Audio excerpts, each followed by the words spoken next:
అందరికీ నమస్కారం. ఎలా ఉన్నారు అందరూ?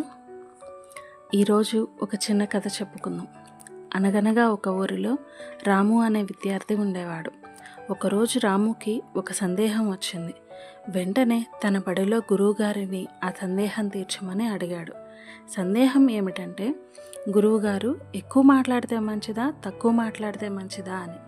గురువుగారు చిరునవ్వు నవ్వుతూ ఇలా చెప్పారు: ఒక కప్ప రాత్రి పగలు తేడా లేకుండా అరుస్తూనే ఉంటుంది, అయినా దానిని ఎవ్వరూ పట్టించుకోరు. కానీ ఒక కోడి ఒక్కసారి కూస్తే ఊరంతా నిద్రలేస్తుంది. దీని అర్థం ఏమిటంటే, ఎక్కువ మాట్లాడితే ప్రయోజనం లేదు. మాట్లాడేది ఒక్క మాట అయినా సరే సమయంలో మాట్లాడితే అందరూ వింటారు. మాట్లాడే వ్యక్తి, మాట్లాడే సందర్భాన్ని బట్టి ఆ విషయం అర్థమే మారిపోతుంది. రాముకి సందేహం తీరి సంతోషంగా ఇంటికి వస్తాడు. ఈ సందర్భంగా వేమన శతకం నుండి ఒక పద్యం అర్థం తెలుసుకుందాం. పద్యం: అల్పుడెప్పుడు పలుకు ఆడంబరముగాను, సజ్జనుండు పలుకు చల్లగాను, కంచుమోగినట్టు కనకంబ మోగున, విశ్వదాభిరామ వినురవేమ.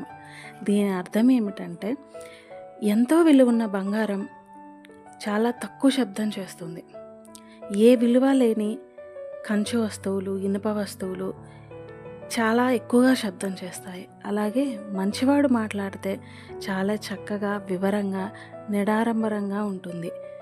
చాలా చల్లగా, హాయిగా అనిపిస్తుంది. అదే చెడ్డవాడు మాట్లాడితే మీకు అన్నీ తెలుసు కదండి, ఇంకెలా ఉంటుందో. ఇలాంటిదే ఒక చిన్న స్టోరీ ఈ వీడియో కింద లింక్ ఇచ్చాను, క్లిక్ చేసి తప్పకుండా చూడండి. నా స్టోరీస్ మీకు నచ్చినట్లయితే నా ఛానల్ని సబ్స్క్రైబ్ చేయండి, వీడియోని లైక్ చేయండి, షేర్ చేయండి.